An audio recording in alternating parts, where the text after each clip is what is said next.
From being associated with Miss India 1996 to composing a song celebrating India in 2003. From Rain Raga, a fusion work with thespians from the industry, to Marathi Abhiman Geet, it has been a long musical journey. Thanks to him, we can listen to Marathi songs on radio in Mumbai today. It is an absolute honor to have Shri Kaushal Inamdar grace the 10th episode of our series Veed Se Alag. Thank you, Kaushal, and welcome to the episode. Thank you, Tejaswini. To begin with, my first question about your epic Marathi Abhiman Geet. What is it that ignited this thought? See, Tejaswini, I studied in an English medium school, and not just an English medium school. For some part of my life, I was also in a boarding school in Panchgani, which there was a total cosmopolitan environment in which I grew up. Then, when I chose a career as a music composer, I started off with a lot of things in Hindi as well in Marathi, which was my mother tongue. And it was when I came in college and started doing theatre, that was the time I got introduced to the romance of Marathi and my mother tongue. So for me, it was a late discovery, my mother tongue. Now, it gave me, a small insight that when I read the book, a novel by Goni Dandekar, it was called Konya Ekachi Brahman Gatha. When I read that book, I got somewhat of an insight that, English or other European languages may have excellent literature, maybe world-class literature, but only Marathi has that literature which speaks about me and my environment and people around me. So that's why I thought that this is a language that I should know. It was like coming back to the roots. So it might have been a late discovery, but I discovered the importance and the romance of this beautiful language. Now, when I became a music composer and I was already into the profession, I had no idea that there was any problem related to Marathi as such. It was only in 2007 when Mumbai, there were a lot of private radio networks, and I had been to one such radio station for making a jingle. I did it, I recorded it, and I was packing up my instruments when I just had a very informal, casual chat with the RJ. And I asked him, why don't they play Marathi songs on their radio station? Okay, it was a casual question. I did not even expect a discussion. It was just a casual question because he was there in front of me. We had to speak something. But the answer that I got was very interesting. He said that we are not allowed to play Marathi songs. Now, which was very intriguing, because why are you not allowed to play Marathi songs in the capital city of Maharashtra? And if we don't play Marathi songs here, then where should we play them? Exactly. And I suddenly realized that it's not just the question of my songs being played on radio stations.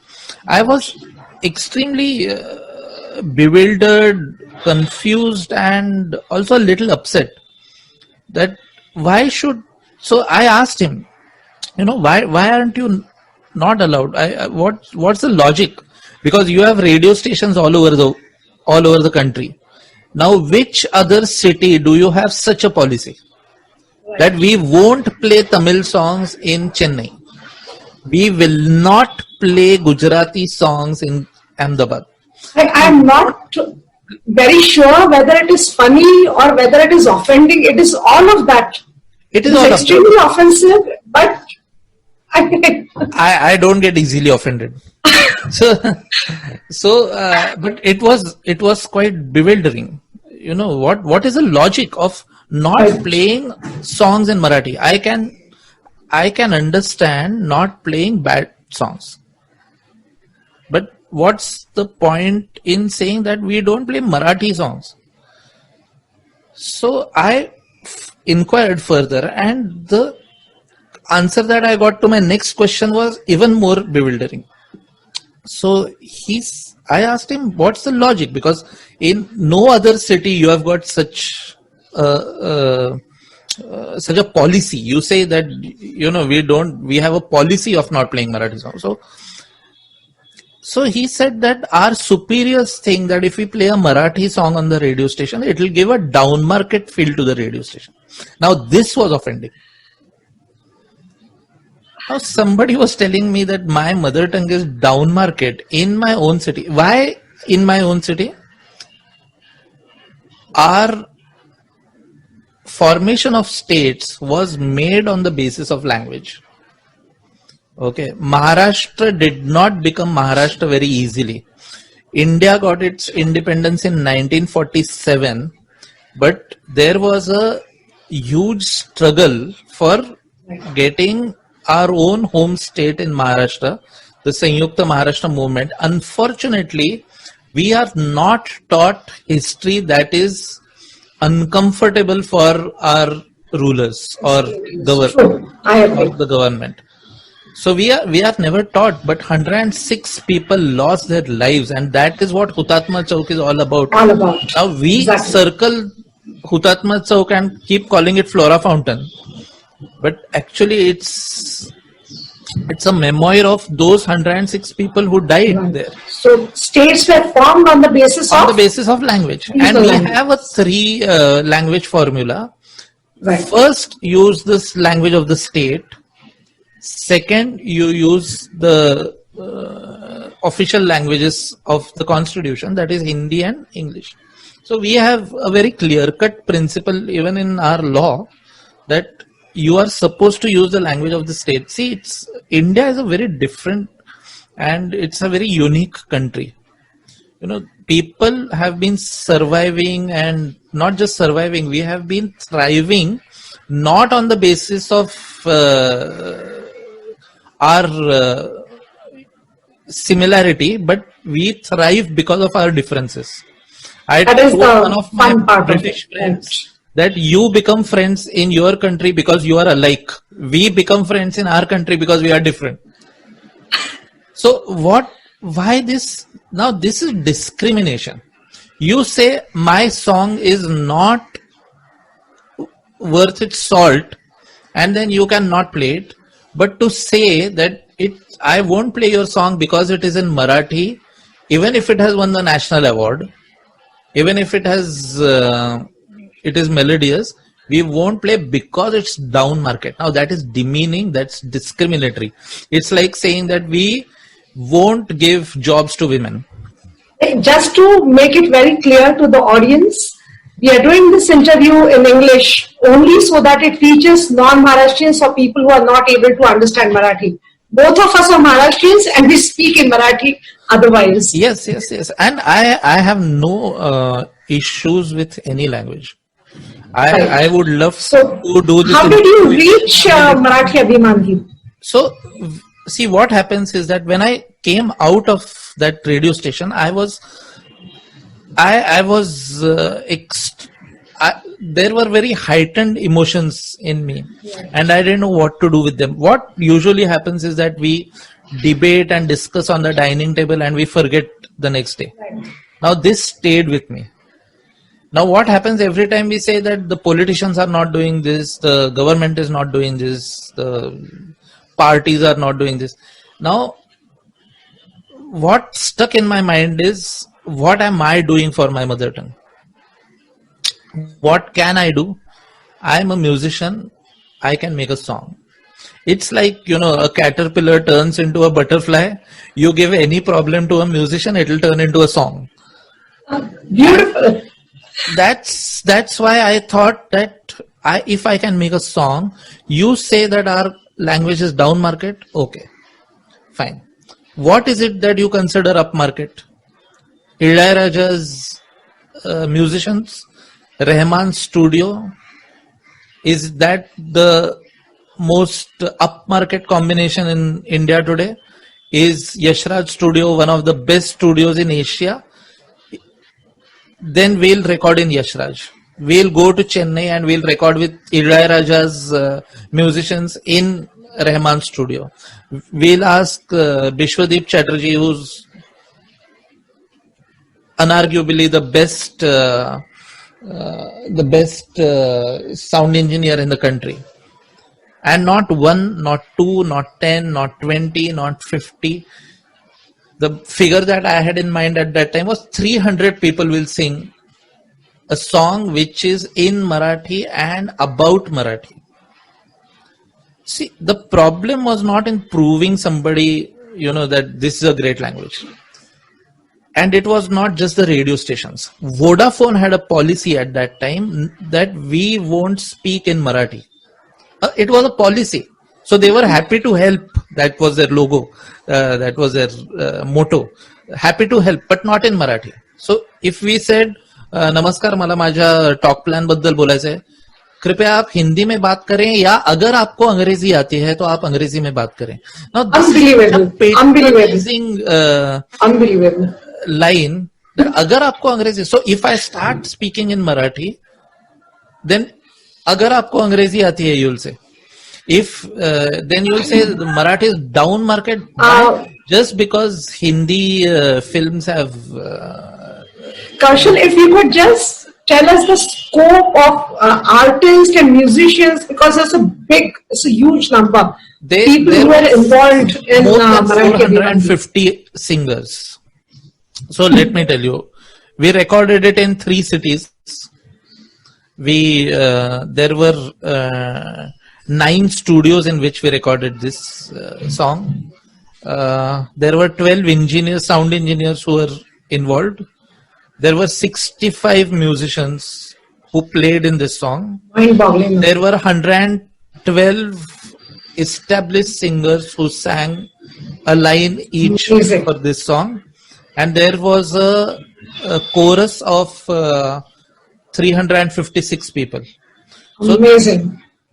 almost more than 500 artists contributed to this song. And at that time in 2008, I did not know how to collect funds for this because the dream was bigger than my pockets. So, but I didn't want to take a sponsorship either, nor did I want to go to any political party for help because they have political agendas. This was not a political agenda. It was political because language is politics. But the initiative had to be pure and it had to come out of the common man's vision. So I appeal to people that, I'll make the best song in the world. I'll make the world's biggest song, not the best. The world's biggest song. I think of it as one of the best. Yeah. So ask give any person would. 500 rupees and I'll send you the CD home with your name on it. Now, the first 2 months I did not get any response, but from the 3rd month onwards, at that time, this crowdfunding was not such a common phrase, not heard of at all. But this whole project was crowdfunded. 1,800 people gave 500 rupees each. And the rest of the money then I put together. It took one Kaushal Inamdar, one RJ and Vodafone to give us the song that all of us are proud of today. Thank you so much. Thank you. And I always feel that Marathi Abhiman Geet is not just a song for people who are Maharashtrians or whose mother tongue is Marathi. Right. It's a song for all those who have a mother tongue. I agree. This is It's a not beautiful, it's a beautiful song. Yes. It appeals to people across languages. Yes, and that is why I asked people like Hamsika Iyer, Mahalakshmi, Shankar Mahadevan to sing in the song. When Shankar Mahadevan sang his two lines, he had tears in his eyes and he took my hand in his hands and he said, "Thank you for thinking of me for doing this song."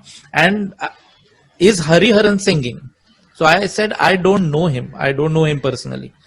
Shankar Mahadevan put in a word for Hariharan.